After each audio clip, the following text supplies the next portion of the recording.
I'm able to purchase another home. They care about my accomplishment on an emotional level. They are entitled to transfer family assets, because they are parents. The most bizarre aspect? They want Sandra to assume ownership of the house, and want me to continue making mortgage payments for at least 2 years, or until she is able to move on and take it away from me. Update 1. After 3 weeks. This really blew up. I appreciate everyone's support. To be honest, reading every comment has helped me stay sane during this horror. Here are the events that have transpired since my last post. I choose to act as my own attorney. It would cost me at least $10,000 to hire a lawyer, even though I know everyone thinks that's dumb. And I thought I could manage this case since it's so ridiculous. Research and documentation have always come naturally to me. I learned some fascinating facts. Their lawsuit is being funded by my aunt, who is Dad's sister. Because I didn't ask her to my community college graduation, she has always detested me. I simply didn't walk. It didn't seem like much for an associate's degree. Because I work in technology, she's been telling everyone in the family that I'm ungrateful and superior to everyone else. Sandra began sharing pictures of her home on social media. Actually shared vintage house pictures from Pinterest. Caption: I'm eager to turn this house into a home. Thank you for standing up for what's right, parents. Sandra for First Family. My parents made an effort to win over my grandparents, make fun of them. Grandpa genuinely told them to get lost about it. Even though Grandma was gentler, she told them that their behavior was absurd. The initial hearing was set for 2 months from now. Courts have support.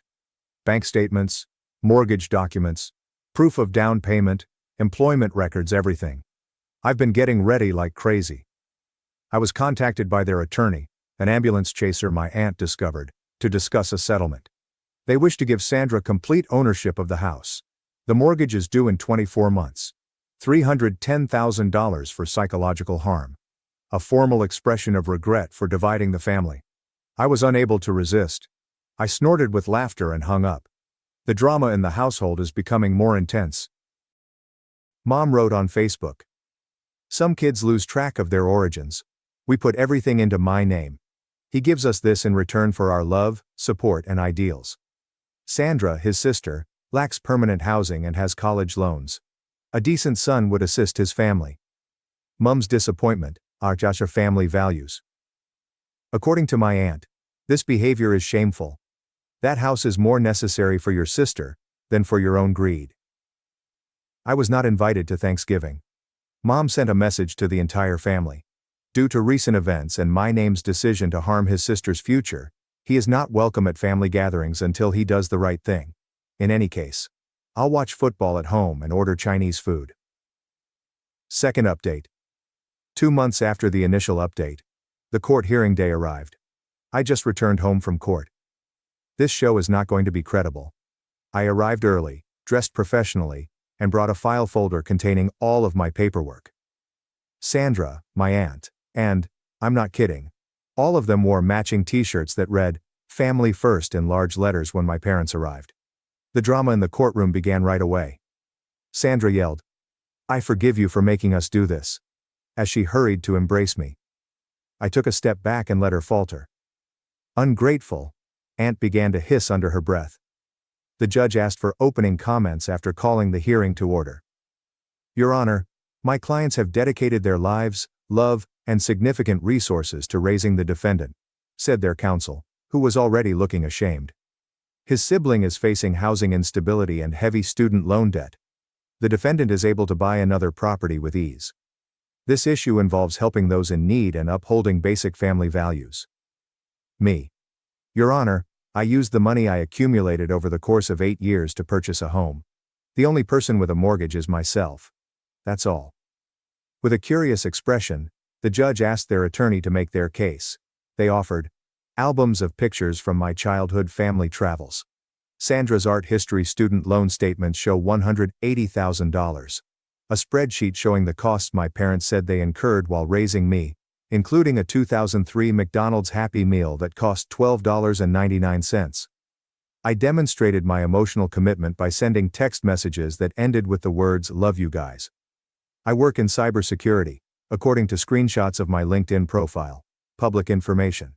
Sandra's business plan for creating an artist's retreat in the house. As it was my turn, I demonstrated.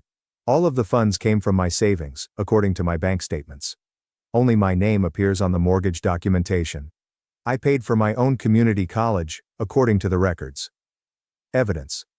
Since I was 18, I have been financially independent. When I emailed for assistance with college textbooks, I was told, "We're focusing on Sandra's education right now." Then the crucial moment arrived. Judge. What is your current job, Sandra? Sandra. I'm concentrating on my artistic development during this transitional phase. Judge. Do you have a job? She is an artist and a creator of digital content, Mom interrupts. Judge. Is she earning any money? Dad. A person's value isn't determined by their income. She deserves that house more than him, yelled Aunt. The judge gave my aunt a warning about how to behave in court. What kind of digital content do you create? Judge asked Sandra. Sandra declares with pride that she is a lifestyle influencer and dancer on TikTok. Judge. And what is the revenue generated by this? Sandra. I'm establishing my reputation. It takes time to do these things. The judge did not appear impressed. Judge. Give me a clear explanation. You want your daughter, who is unemployed, unpaid, and has no plans to obtain either, to inherit your son's home after he has toiled and saved for years. Do you also want him to keep making mortgage payments? Their attorney. Judge. If I may, Judge, enough has been said. Within a week I will write out my decision. 5 days later, I received the letter of dismissal. Update 3. The repercussions. A week following the court. The case was dropped. In identical terms, the judge stated, "This case lacks any legal merit whatsoever." The actual drama, however, began outside the courts. "I'm dead to the family and will die alone in that house," my aunt yelled, going utterly crazy. Sandra sobbed, "You've stolen my future," as she collapsed to her knees on the courthouse steps. According to my mother, I am no longer her son. Dad claimed that I had ruined the family. When I returned home, I noticed some movement on my security cameras, which had been installed shortly after I was served papers. Sandra was seen on camera coming up to my car, taking a frightened look around, and then walking away without doing anything. When my motion lights came on, Aunt, carrying a can of spray paint, turned around and left my driveway. Promptly submitted a police report along with the video. On social media, chaos ensued that night. "Help me buy a house after my brother stole my future," is the title of the GoFundMe page that Sandra created.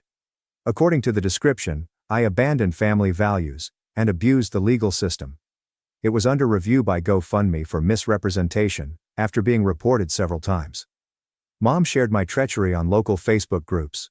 A number of group administrators deleted the posts due to harassment. When someone confronted my aunt, she took down the ambiguous threats she had put online.